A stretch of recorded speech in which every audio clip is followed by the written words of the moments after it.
Hello, once again. Welcome to Divine Invocations Tarot, and this is first deck, the Bhagavad Gita deck, the wisdom from the Bhagavad Gita. Let's go ahead and check out the messages for today.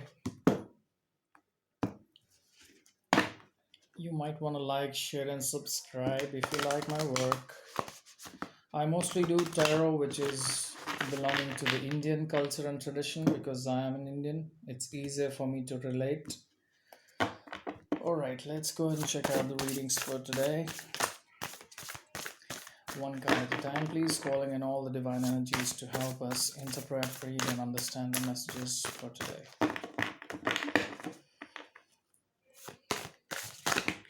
Please keep in mind, I don't do personal readings. Currently, I'm just doing general readings. All right, I'll take that. In fact, I have two cards. The first is the Restless Mind, second is Grief, and I just need one more card.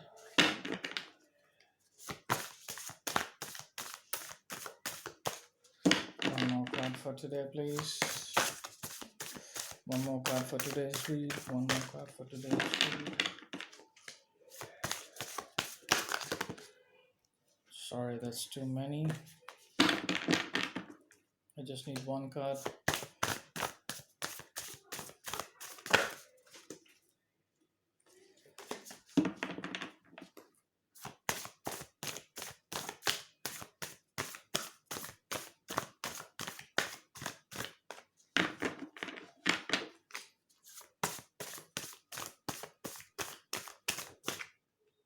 Okay, I'll take that. The next card is Beyond Scriptures.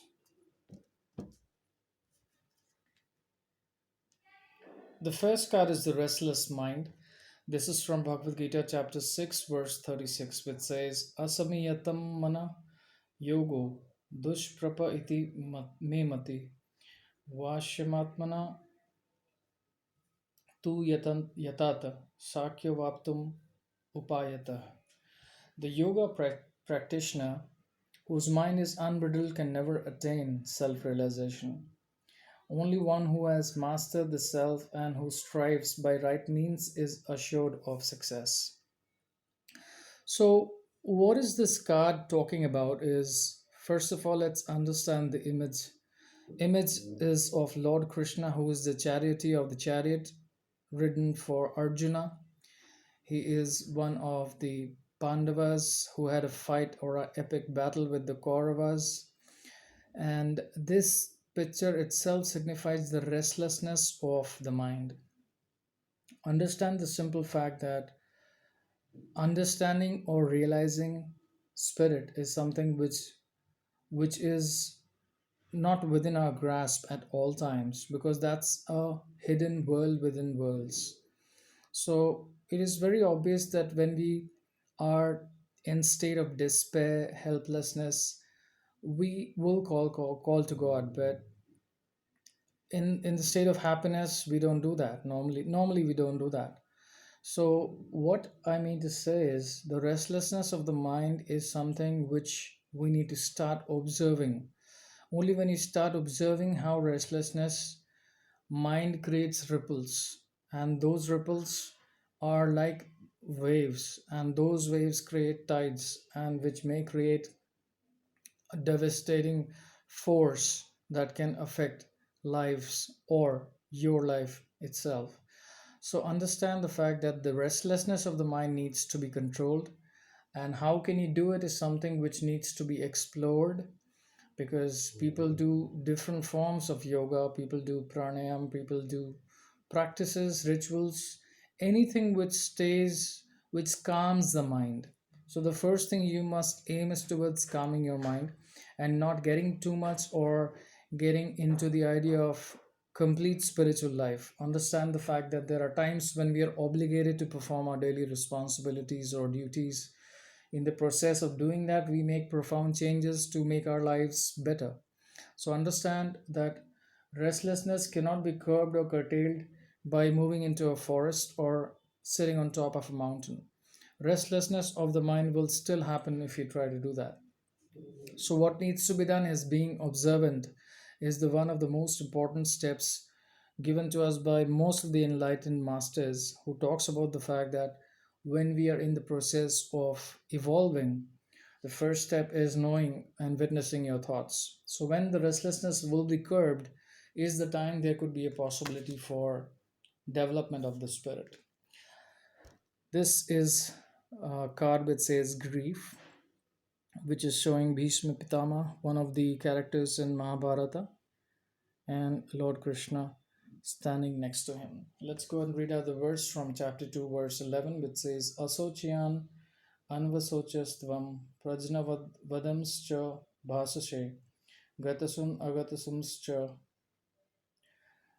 nanusochanti pandita.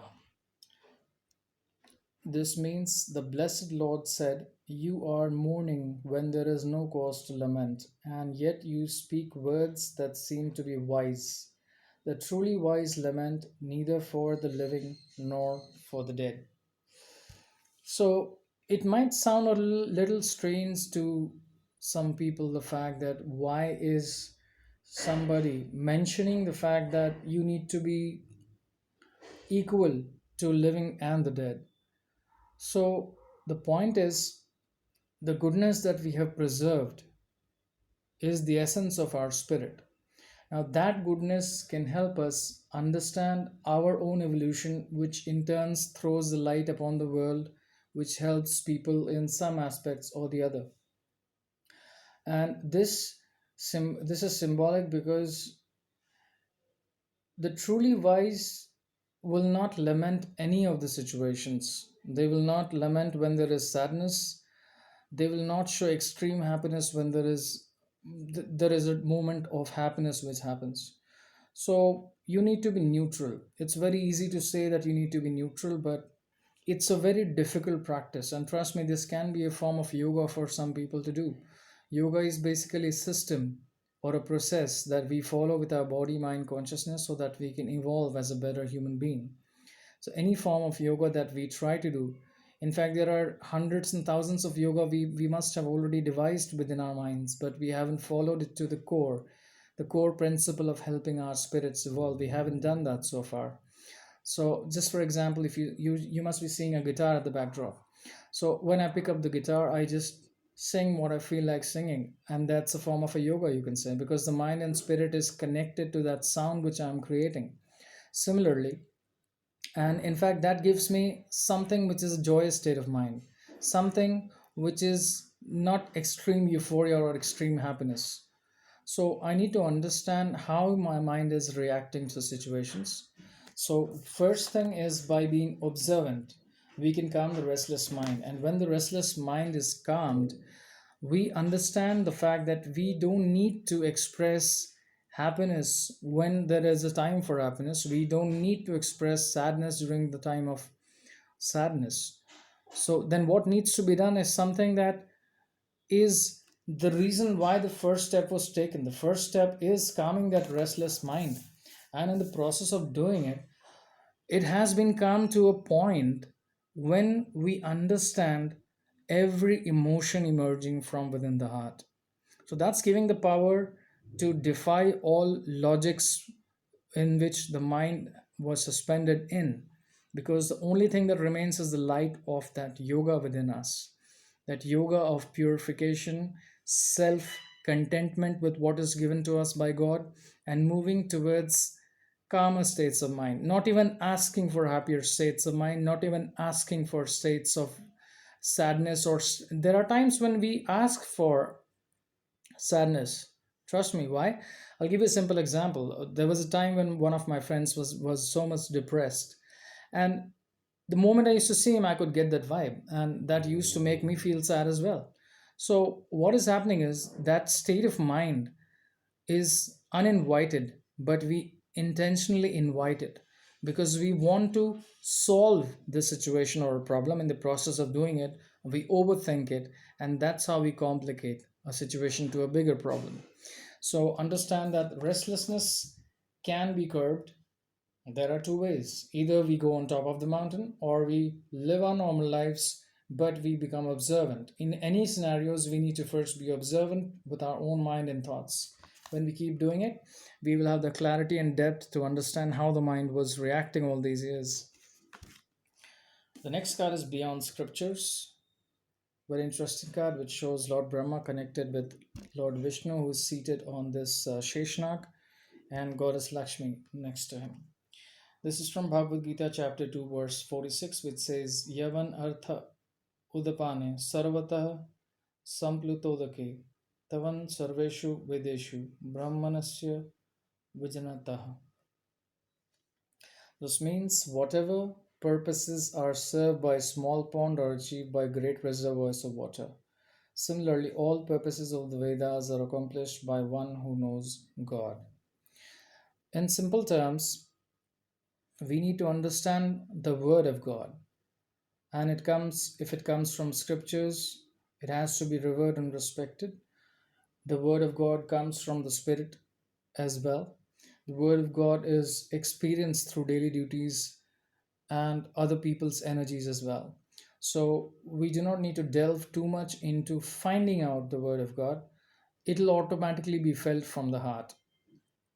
So it's just like a basic filter which is already present within us. Just like when the heart beats, there are four chambers in the heart, and two of them are supposed to be pumping blood upwards. How does that happen? Blood should be only moving downwards. But the point is, science has developed, but evolution has gone to this point that nature has made certain changes within our physical bodies, right? And that's how we have evolved. Giraffes have very long necks so that they can reach the higher branches of taller trees, because it was difficult for them during their stages of evolution. Every human being has passed through certain stages of evolution till this moment. Every animal who has lived and died has passed through struggles. There were times when ants were crushed by my foot. So the whole point is, was God there or was God not there is not the question. We are spirits delving in our respective body and mind, and the way to connect to God is something which can be done by connecting to the heart itself. All right. So, if you talk about the evolutionary aspect of soul and how it happens, the restless mind needs to be curbed and calmed. When that happens, we will have the clarity and depth to understand our own thoughts. Let's not get into the idea of other people's thoughts, because that will slow our progress again, because we might be wondering what is the other party thinking about. So, when we are actually into our own spiritual world, we give space to our thoughts.